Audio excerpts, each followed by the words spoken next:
سبحان الذي أسرى بعبده ليلا من المسجد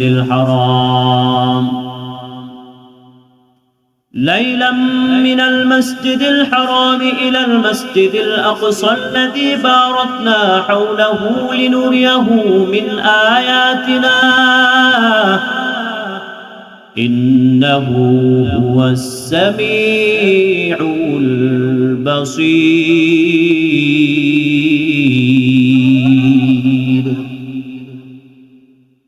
معراج की हमारा नबी सबع समावात معراج की हमारा नबी सबع समावात नहीं भूला वहाँ नबी हम गुनाहगार उम्मत नहीं भूला वहाँ नबी हम गुनाहगार उम्मत भाईरा আমার এই রজব মাস একটি দামি মাস রহমাতুল লিল আলামিনের সফর শুরু হলো আসমানের দিকে আল্লাহ বলেন আমি আমার নবীকে বাইতুল্লাহ থেকে বাইতুল মাকদিস নিয়ে গেলাম ওখান থেকে আমি আসমানের দিকে নিয়ে গেলাম সফর শুরু হলো আসমানের দিকে বাইতুল্লাহ থেকে বাইতুল মাকদিস পর্যন্ত যেই সময় নবী সফর করলেন এটাকে সফর বলে ভ্রমণ বলে আর বাইতুল মাকদিস থেকে আসমানের দিকে সফরকে বলে মেরাজ উরুজ থেকে মেরাজ ঊর্ধ্বে আরোহণ করা অধিকাংশ ঐতিহাসিকগণ লিখেছেন রহমাতুল লিল আলামিনের এই আকর্ষণীয় সফর হয়েছিল রজবের 27 হিজরতের আগের বছর এই রজবের 27 রাত হিজরতের আগের বছর আল্লাহ তাআলা আগমন করালেন ভ্রমণ করালেন 7 আসমান পেরিয়ে আল্লাহর বাড়ি নবীরে দাওয়াত দিলেন দাওয়াত জিবরাইল আমিনের ডাক দিয়া বলে জিবরাইল যাও আমার বন্ধুর কাছে যাও আজ আমার বন্ধু আমার বাড়ির মেহমান বাইতুল্লাহ তোমরা স্বর্ণ হয়ে আছে গিয়া তাকে ডাক দাও আপনারা বলেন তো আমার আপনার নবী রহমাতুল লিল আলামিনের মেরাজ হয়েছিল দিনের বেলা নাকি রাতের বেলা পয়গম্বরের মেরাজ হয়েছিল রাতের বেলা সময় কত বলে রাতের অল্প সন থেকে কিছু সময় বলে কত সময় বলে মাত্র 2 মিনিট রাসূলের মেরাজ হয়েছিল দিনে না রাতে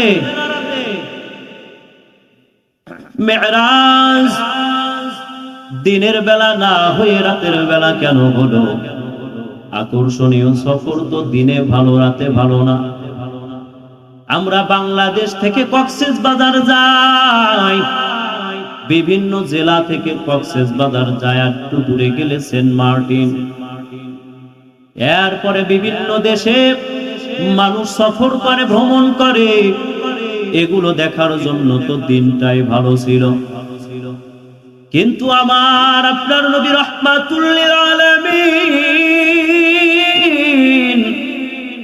তার মেরাজ কত আকর্ষণীয় মেরাজ কত আকর্ষণীয় বাইতুল মাকদিস কত আকর্ষণীয় আসমান এগুলো তো দেখার জন্য দিনটাই ভালো ছিল রাতে কেন হলো রে বাবা ব্যাপার অন্য কিছু না প্রেমিকার প্রেমিকা মাশুকার মাশুকা বন্ধু আর বান্ধবী এদের মহাব্বতের বন্ধনটা দিনের থেকে রাতেই বেশ উত্তম এ কারণে রাতে হলো রহমাতুল লিল আলামিনের মেরাজ সময় কত লেগেছিল বলে মাত্র 2 মিনিট জমিন থেকে নীল আসমান 500 বছরের দূরত্ব, এইরকম 7টা আসমান আছে, আবার নূরের পর্দা আছে। এত দূর অতিক্রম করলেন মাত্র 2 মিনিট, কিভাবে সম্ভব? আমার আল্লাহ পাক রব্বুল আলামিন সব মানুষের চিন্তা চেতনা ধারণা সব আল্লাহ এই আয়াতের প্রথমে সুবহান শব্দের দ্বারা সব কিছু বলে দিয়েছে। আমি পবিত্র আল্লাহ, আমার কোনো বদনাম নাই, আমার কোনো দুর্নাম নাই, আমি পবিত্র। এরে ভাইরা, আবার এত বড় দূরত্ব রাস্তা 2 মিনিটে কেমনে সম্ভব? আল্লাহ তাআলা যদি চায় তাহলে সব সম্ভব। জোরে বলেন ঠিক কিনা?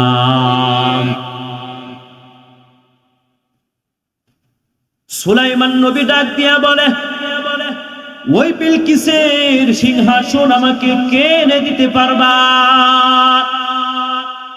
قال عفريت من الجن, জিনদের মধ্যে একজন বলে আমি পারবো। বলে সময় কত? বলে আপনি মিটিং এ বসছেন, মিটিং শেষ হবে তো আমি বিলকিসের সিংহাসন এনে দেব। কোথায়? ওই বিলকিসের মুলকে সাবা, বিলকিসের সিংহাসন।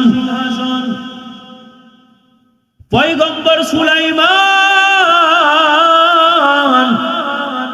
ডাক দিয়া বলে, না না, এত সময় হবে না, বলে আরো অল্প সময় লাগবে। একজন বনি আদম ডাক দিয়া বলে, ও পয়গম্বর, বিলকিসের সিংহাসন আমি এনে দেব। বলে সময় কত? বলে আপনি চক্ষুটা বন্ধ করবেন আর খুলবেন, আপনার সামনে সিংহাসন হাজির। সাধারণ একজন বনি আদম, তার এত পাওয়ার ছিল কিভাবে? বলে তার ছিল ইলমুম মিনাল কিতাব, কিতাবের ইলম ছিল, কিতাবের পাওয়ার, সাথে ছিল আল্লাহ তাআলার কুদরত। জোরে বলেন সুবহানাল্লাহ। চোখের পলকে মুলকে সাবা সেই কোথায়? বিলকিসের সিংহাসন হাজির। আবার আপনার রাহমাতুল লিল আলামিনের মিরাজ 2 মিনিটে কেমনে সম্ভব? জবাব নাও। তুমি যখন বিছানায় পিঠ লাগায়া ঘুমাও, না ঘুমাইয়া যদি তুমি সারা রাত জেগে থাকো, সময় কোনোদিনও যাবে না। হয় মাঝে মাঝে একটু 1 নাম্বার 2 নাম্বারে যেতে হয়, না হয় একটু হাঁটাহাঁটি করতে হয়। সময় যায় না কেন?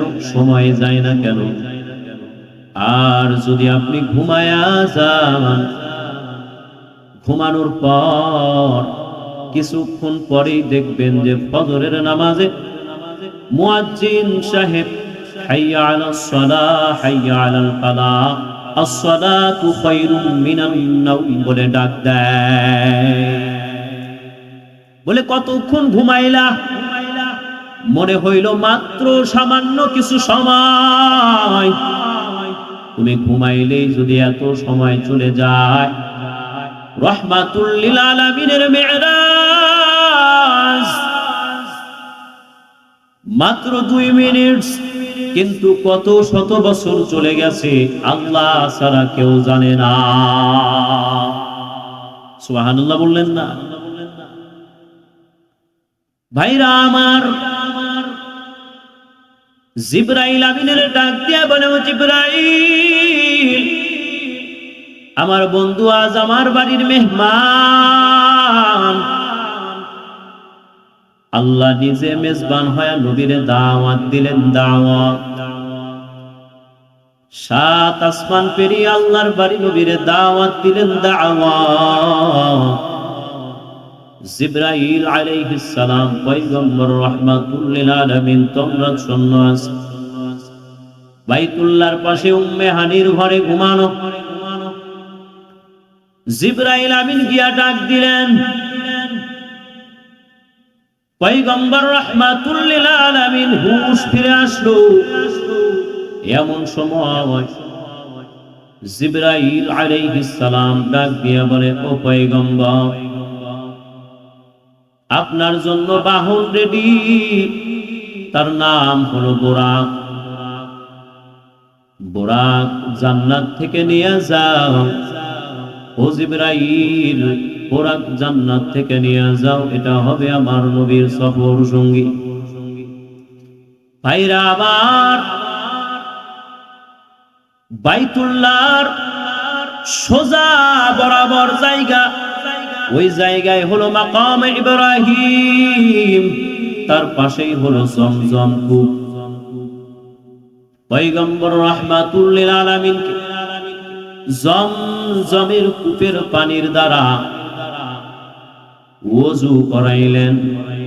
ওযু করানোর পর পয়গম্বরকে উপর চিত করে শোয়ালেন, বুকটাকে চিরলেন, কলবটাকে বের করলেন। কলবটা বের করিয়া স্বর্ণের পেয়ালার ভিতরে রাখলেন।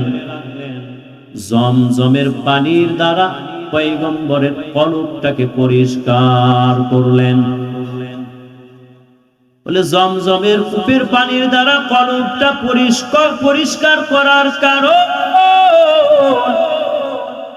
বলে এমন একটা সফর হবে,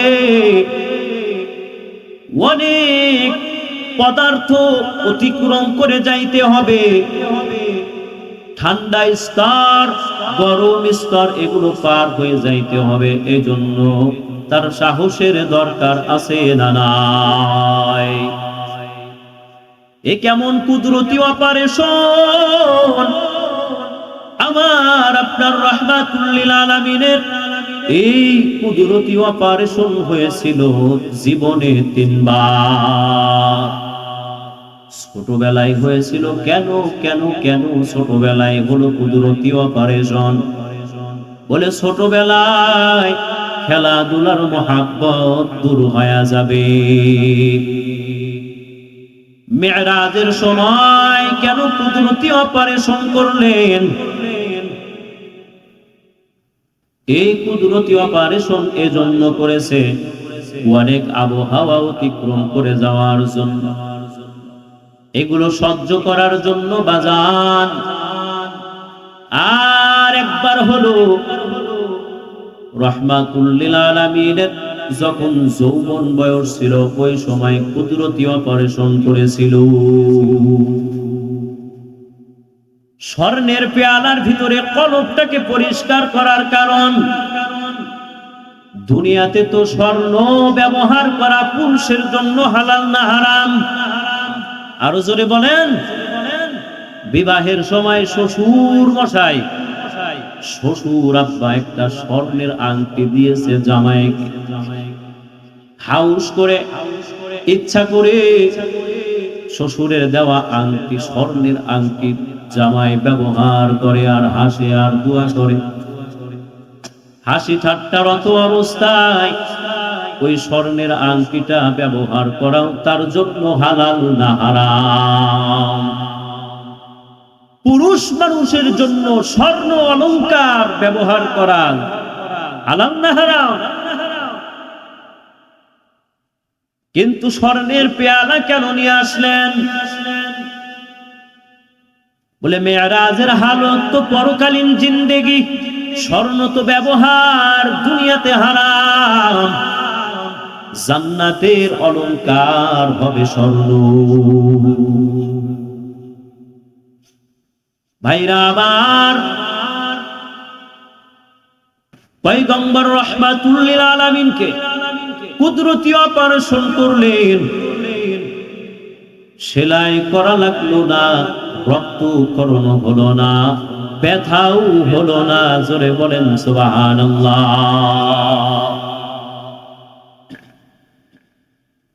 এর নবীর উম্মতের দল পয়গম্বর রাহমাতুল লিল আলামিনের বোরাক বাহন এসে হাজির। বাহন যেন কেমন অভিমান করে, অভিমান। আজকে আমার খুশির দিন পয়গম্বর, আমার আজকে এই খুশির দিনটা যেন হাসরের ময়দানেও যেন আমি আপনার সাথে জান্নাতে যাইতে পারি। জিবরাইল আমিনেরও অভিমান, পয়গম্বর রাহমাতুল লিল আলামিনের অভিমান। জিবরাইল আমিনকে ডাক দিয়া বলে, জিবরাইল,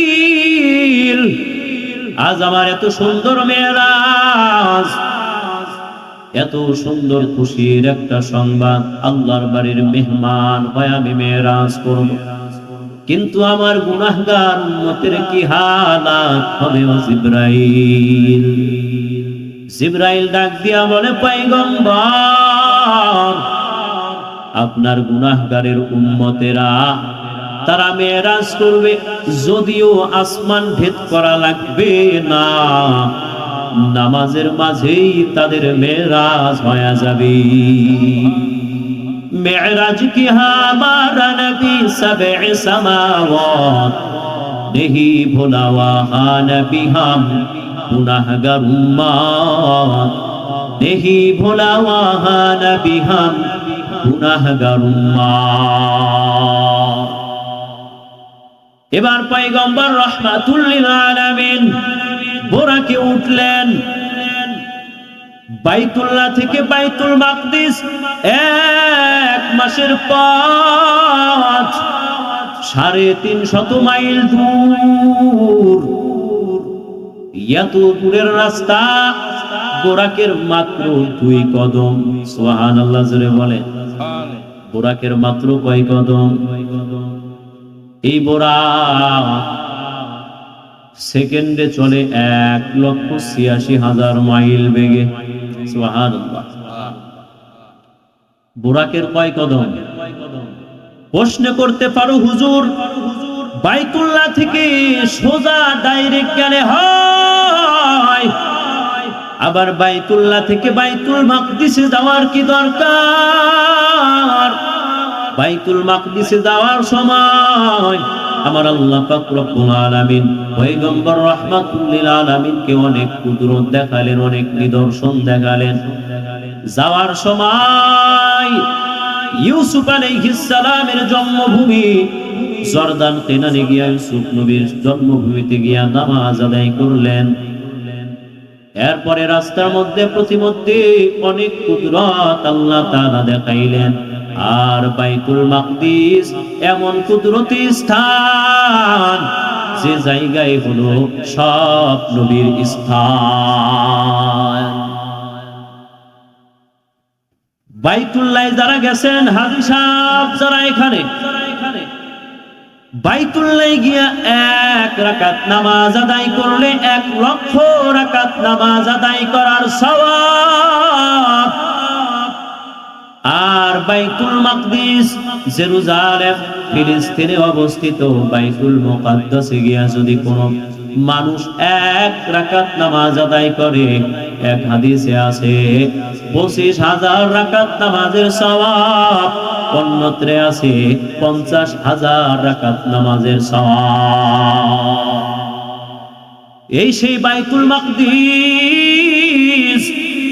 বাইতুল্লাহ নির্মাণের 40 বছর পর বাইতুল মুকাদ্দাস নির্মাণ করেছিলেন পয়গম্বর সুলাইমান আলাইহিস সালামের পিতা দাউদ আলাইহিস সালাম। পূর্ণ নির্মাণ করেন সুলাইমান আলাইহিস সালাম। জিনদের দ্বারা বাইতুল মুকাদ্দাস নির্মাণ করতেছেন। সাগরের তলদেশ থেকে, সমুদ্রের তলদেশ থেকে সুন্দর নিখুঁত পাথরের দ্বারা পয়গম্বর সুলাইমান আলাইহিস সালামের মরণ ইন্তেকালের সময় হয়ে গেল। বাইতুল মুকাদ্দাস নির্মিত কাজ এখনো বাকি আছে। পয়গম্বর রাহমাতুল লিল আলামিন পয়গম্বর সুলাইমান আলাইহিস সালাম ডাক দিয়া বলে, ও আল্লাহ, এখন যদি ইন্তেকাল হয়ে যায় বাইতুল মুকাদ্দাস নির্মাণ করবে না জিন জাতিরা। বলে আমার সিদ্ধান্ত থেকে এক চুল পরিমাণ সময় তোমাকে ও পয়গম্বর আপনি মৃত্যু পতিত হয়ে যাবেন, অথচ আপনার বডি, আপনার শরীর আর আপনার লাঠি যেই জায়গায় দাঁড়ানো আছেন ওই জায়গায় দাঁড়িয়ে থাকবেন। বাইতুল মুকাদ্দাস জিন জাতিরা বানানো শেষ, পয়গম্বর সুলাইমানের লাঠি উই পোকা খায়াও শেষ। এমন সময় পট করে সুলাইমান আলাইহিস সালাম ইন্তেকাল করলেন। ইন্তেকাল এখন না, ইন্তেকাল অনেক আগেই আগেই হয়ে গেছে। কেন কেন কেন? বলে বাইতুল মাকদিস নির্মাণাদি কাদের জন্য? বলেন সুবহানাল্লাহ। ওই বাইতুল মুকাদ্দাসে এক রাকাত নামাজ পড়লে কয় হাজার রাকাত নামাজের সওয়াব? 50,000। আজ গোটা মুসলমান জাতি ওই বাইতুল মুকাদ্দাসে যাইতে পারে না,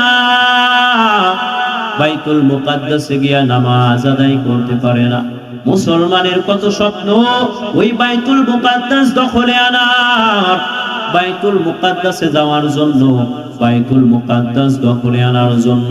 ফিলিস্তিনের মুসলমান, গাজাবাসীর মুসলমান পরিবার হারা, বিবি হারা, সন্তান হারা, মা বাবা হারা, আপনজন হারা, রাস্তায় রাস্তায় তারা এখন না খেয়ে তারা দিন রাত কাটায়। পাখির মতো গুলি করে তারা, ওই ইহুদিরা বাইতুল মুকাদ্দাস দখল করে আছে। বাইতুল মুকাদ্দাসের ইমাম সাহেবকেও তারা শহীদ করে দিলেন। আজ মুসলমান জাতি, মুসলমান মারামারি, হানাহানি, কাটাকাটি করার কারণে, মুসলমানেরা দলাদলি করার কারণে ওই বেদুইন কাফেরেরা, মুশরিকেরা যারা, অমুসলিম যারা, বেঈমানেরা সব এক প্লেটে খানা খাইতেছে। জোরে বলেন ঠিক কিনা? মুসলমানদের মধ্যে বিবাদ, ঝগড়াঝাটি, মারামারি, হানাহানি, খুন খারাপি এইগুলা তারা সৃষ্টি করে দিয়ে তারা মুসলমানকে ঘায়েল করার জন্য তারা এক প্লেটে খানা খায়।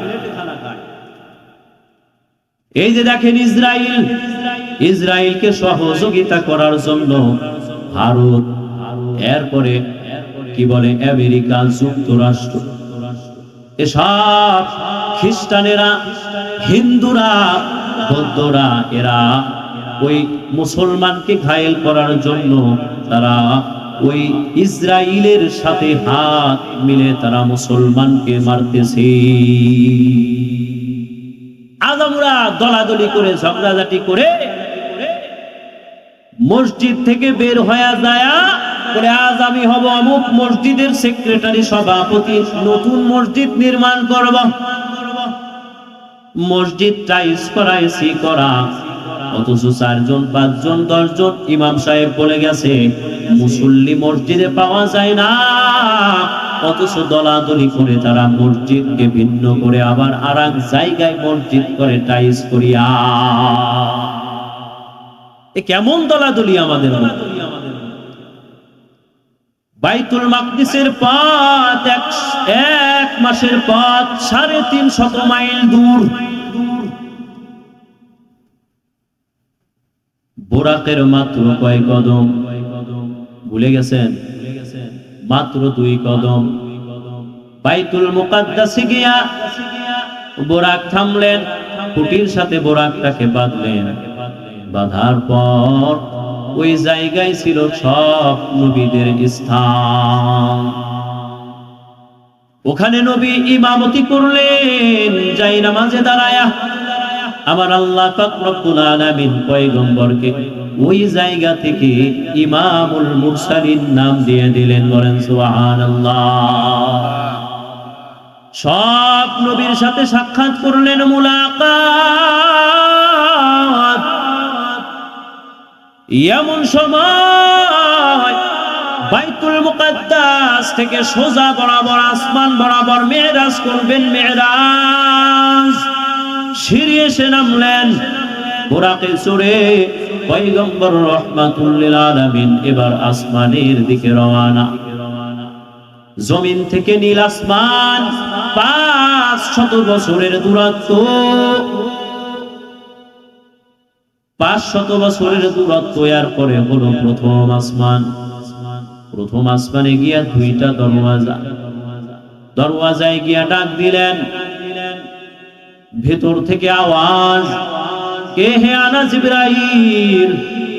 সাথে কে আছে? বলে মুহাম্মাদুর রাসূলুল্লাহ সাল্লাল্লাহু আলাইহি ওয়া আলিহি ওয়াসাল্লাম। বলে পারমিশন আছে? বলে হ্যাঁ পারমিশন আছে। নূরের তৈরি তালা লাগানো, তালাটা সাথে সাথে খুলে গেলেন। এরপরে হলো প্রথম আসমান। প্রথম আসমানের মোটা আর দূরত্ব 500 বছর। বলেন সুবহানাল্লাহ। প্রথম আসমানে গিয়া পয়গম্বর রাহমাতুল লিল আলামিন আদম আলাইহিস সালামের সাথে সাক্ষাৎ করলেন, কথা বললেন, গভীর আলোচনা। এরপরে দ্বিতীয় আসমান।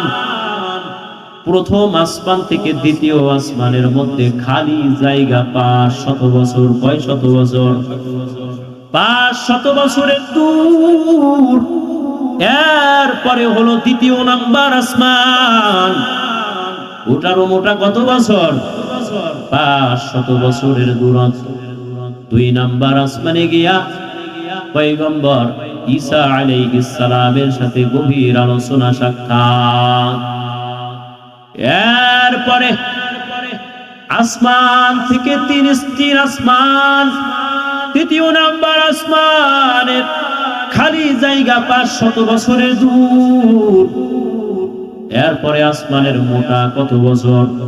500 বছরের দূরত্ব। তৃতীয় নাম্বার আসমানে গিয়া ইউসুফ আলাইহিস সালামের সাথে সাক্ষাৎ। ইউসুফ আলাইহিস সালামের চেহারা কত সুন্দর। বলে ইউসুফ আলাইহিস সালামকে 3 দিনের ক্ষুধার্ত মানুষ যদি তার চেহারার দিকে ক্ষুধার্ত অবস্থায় তাকায়, 3 দিনের ক্ষুধার্ত দূর হয়ে যায়। ইউসুফ আলাইহিস সালামের চেহারার দিকে তাকাইয়া মিশরের মেয়েরা হাতের কবজি পর্যন্ত তারা কেটে ফেলত। আর আপনার নবী রাহমাতুল লিল আলামিনের চেহারা মোবারক যদি তারা দেখতে পারতো, ওই সময় আম্মা জান আয়েশা রাদিয়াল্লাহু আনহা বলেন, ইউসুফ নবীর চেহারা দেখে যদি তারা হাতের কবজি পর্যন্ত কেটে ফেলে, ওই সময় যদি আমার নবী, আপনার নবী, মায়ার নবী রাহমাতুল লিল আলামিনকে যদি এক নজর তারা দেখতো, হাতের কবজি কেন কলিজা পর্যন্ত কেটে তারা ভুনা করতো, তারা টের পাইতো না। ইমামুল আউয়ালিন আল আখিরিন বহরসদুক রাহমাতাল লিল আলামিন। কেমন নবী আমার, কেমন মায়ার নবী আমার। ওই নবীর চেহারা এত সুন্দর,